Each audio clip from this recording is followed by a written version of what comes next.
Alright, welcome guys to another daily cast here. We'll be spectating BuddyTang and Kidk against Zarcs and iMunk. So, close to 2.6k for BuddyTang. Let's see how he can manage this game. We are at wave 1, still not as begun, so we have time to talk a little bit about starters. BuddyTang, which is Pizig, known as Pizig. We do have a Bounty Hunter start, KK going for a Green Devil start. We have an Adam Steed start from from Zarcs, and iMunk decided to start with the Trinity Archer, the Elite Archer. And so this could have been very disastrous if he would have gotten a Snell, but luckily for him, everybody goes for King Ups, and so he has a very nice start to him. He can afford to go 5 workers, but he needs to be careful on wave 3, 5, 6. So let's see what are his options. It's looking towards the Oathbreaker, so that could be a possibility for him. And everybody going to 5 workers. So every starts here enable a 5 worker start to a king up. With the bounty hunter, he has either the fire archer or the devilfish for wave 3, or the seraphim. Seraphim could be a little bit better. So we'll see what will be decided here for everybody. But the wave... Oh, okay, so deciding here to build the skeleton already for this wave, allowing him to be safe to a snail recent. No snails are to come. We also have the buzz addition here for Kidk to enable him a lower leak, a smaller leak to a snail recent as well. So very safe starts at the moment for everybody. We have also clear goals for everybody.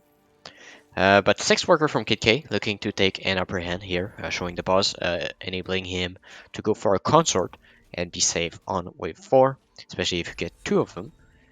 Let's see how he uses that additional pressure. Everybody's sending here on wave 3.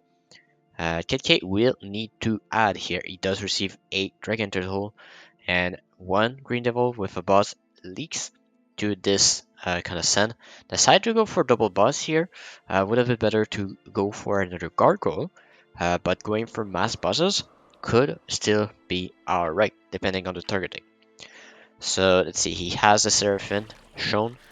We do have BuddyTang receiving the 2 snails. Will be fine here on this wave, especially with the Seraphim being able to clear some of the wave. Let's see here, the 40, the 2 buzzes supporting the Green Devil are still alive, meaning that it will result into a hold here.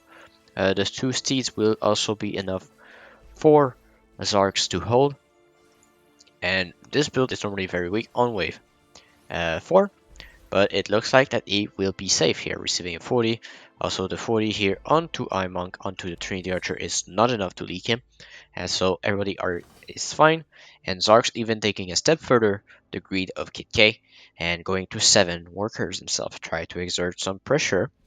We do have BuddyTang not resending here, and so Zarcs' greed will not be punished, but it might still be punished on wave 5 if he doesn't get the proper answer. And looking at what he has, he could go for a pocket, a surprise only flower, shall I say. So a wave 5 cent is not out of the question, especially if you don't show a lot of value. And with the 40 recent, it can also tip off that you pushed quite heavily into workers. So let's see how BuddyTang decide to play against that, and if the bait does work.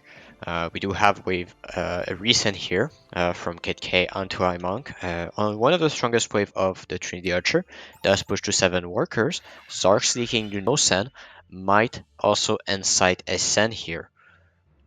But everybody at 7 workers except the Bounty Hunter player is to be expected, and we do have here the send coming up.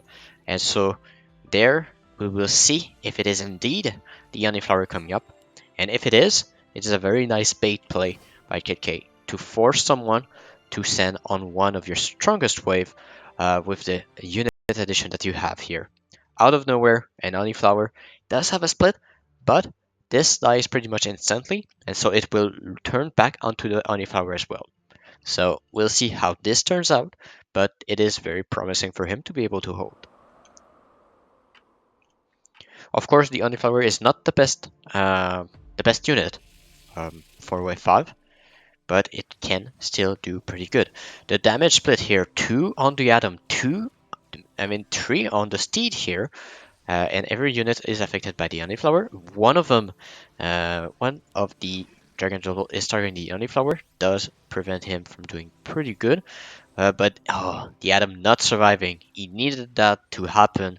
It will be a leak here, nonetheless, and that greed from him, the 7 worker greed, does not pay out for him. The Honeyflower just a little bit too weak here on that wave without the proper support, but BuddyTang is also leaking here to the double DD. While being a worker behind. iMunk though does receive a 60 again from Kidk. Does try to greet to the 9th worker here. Doesn't have the best setup for 6, so a resend is quite problematic for iMunk, but he's able to cover the middle, shortening the wave a little bit. Kidk not going for a resend, it looks like, unless it is a after income send. A dino after income could be disastrous for iMunk and could punish some of his greed. Does not have any damage for this wave, so a dino could be the proper play. So let's see how he manages that. He is a bit short on the dino and looks like it will not be a resend here. Only BuddyTang resending onto Zarcs and the send from iMunk as well onto BuddyTang. So no send onto iMunk, meaning that there's a large chance of the Trinity Archer to be able to clear that wave despite it being pierce damage, because there's still a large tank behind in front of it.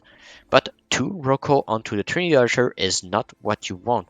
You need to kill those as fast as possible, and it does not happen. But saving grace for him, the Oathbreaker is hammering away the wave and will be able to hold.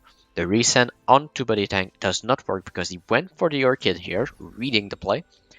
And so BuddyTang is now able to push to 8 workers. So a high worker push game, a large amount of risk taken. Kidk going for the Cannoneer could potentially snipe the Trinity Archer, could make the difference also. He is largely under. He is a little bit short on the Badger here. Should have went. He should have went. He should have went for a Snail at least. Is forced to go towards the Berserker. He has little time. He can push it back just in time here. He wants the Trinity Archer to tank a little bit, but will it be the right choice here? The Cannoneer is already on the Trinity Archer, and a lot the damage is going on this way. And it's all depending on the Oathbreakers now. 2 Oathbreakers, 1 Oathbreaker's down, the other Oathbreaker's getting targeted by the Cannoneer already. And here, this Royal Guard not tanking a single unit just now when there's no damage remaining, then it is a very grim for iMunk here. But we do have a solid hold from Zarcs, and even though it is only a Royal Guard remaining, it does prevent a lot of the creeps to go through, and so only small blobs are remaining with the Cannoneer. We do have the Bounty Hunter player being able to hold here. Will he be able to cover? I do not think so. The Mimic is quite powerful in that wave. 9 gold already given to that Mimic. Make that 12, make that 15, and uh, make that 18. So very worthwhile Mimic here going through. So 18 gold made by that Mimic alone. So was one of the high-end Mimic play. And so when the dust settles here, we do have 10 workers on the iMunk, 8 workers on BuddyTang, 10 on Kidk, and 8 on Zarcs. So now with the resend here, with the send here onto Zarc, having the Disciple and a lot of Seed should be in a position to hold this, and he will be able to take the worker lead because he has a clear answer from 9 and 10. He will struggle on wave 11 though, but there's no aggressive spells except the Giant Snails. So there's still a very large possibility of him being very still good on the wave on wave 11. But now let's focus on the pack leader here. Pack leader, very good here. Not a lot of damage to kill it, but the LOD is already on it. And the LOD is still a lot of damage on that wave, and it looks like it will be enough for BuddyTang to hold. He was overvalued, despite not having a Kingpin, just because of the well-typed unit that he had. The first Drake tanking for the bounty hunters, and also dragging the pack leader away, making the LOD targeted as soon as possible. And so he is able to hold, he is able to greet some more stacks here. He is at 13 workers, the highest in the game. And when a Kingpin player is ahead in workers before getting his first Kingpin, you know that you are in a dire situation, because now it is all about the mid game, and the mid game is within the grasp of BuddyTang here, with the LOD for 13, for 11 and 13, sorry, and the Kingpins for 11 and 12. So we do have a good possibility of him taking away the game here. So let's see here the 200 send onto iMunk, only having the Trinity Archer as damage here. He has another tank, but is the Trinity Archer enough with the Berserker here? Let's not diminish the damage of the Berserker. The Berserker can still do very well here on this wave. Looks like he's clearing most of the wave, but the Overbreaker not tanking before the Berserker means that the Unchained Rage uh, will not be very impactful here. And getting one more kill, leaking the rest, 44% leak. He is also pushing workers here. He is at 12. He might not stop at this point. He is pretty strong on wave 10, but the tank needs to be able to get his Kingpin before pushing, and that's what he will be doing. Zarcs and iMunk are going for income here. Zarcs for the break, but we do have here the Kingpin going through here for BuddyTang. And already with the right split, higher on that side, meaning that the Orchid and the Devilfish will be tanking before that Kingpin. But adjusting the split here, not a fan of that decision. Alright, now that just readjusting stuff. Protecting the Kingpin on 11, adjusting the split so on 10, everything else tanks before the Kingpin. So we've come to the right place here. And so also Kidk receiving the 280 here. The Imps might not be the best decision, but it looks like they are doing pretty well. The Orchid is attacking the Imps though, and so you have diminished impact on the King here. Um, if they reach it, and well, you have the Kingpin already still alive. It's all depending on if the boss goes on that side and target this first, or if it goes on that side and targets that first. So it looks like the Bounty Hunter will take the aggro first. The Imps will be targeted here over the boss, and the boss will be going to the King with very little 8 point, and so it is only 1 hit away, so no King damage here. BuddyTang at 17 workers, that is not all what we will see. We will see probably a full push after building an APS. So pushing the last worker to 18. So he keeps himself close to value. He knows that he has a second Kingpin on 12 if he so decides so. He has an answer for 13 if he chooses the 80s. But he can also go towards the Orchid or the Arctear route. So he does decide to go solo here. Kidk not following. Probably aiming towards a wave 12 send. So asynchronous sends on both parties. They do decide to go for both giant snails, while on the side of Zarcs and iMunk going for the hero. Hero on Hades can be pretty powerful. Um, but now here, let's see how he does against the 360 send. The Witch to counter any spam of unit, and also very good paired with Giant Snell to maximize the amount of things you can do.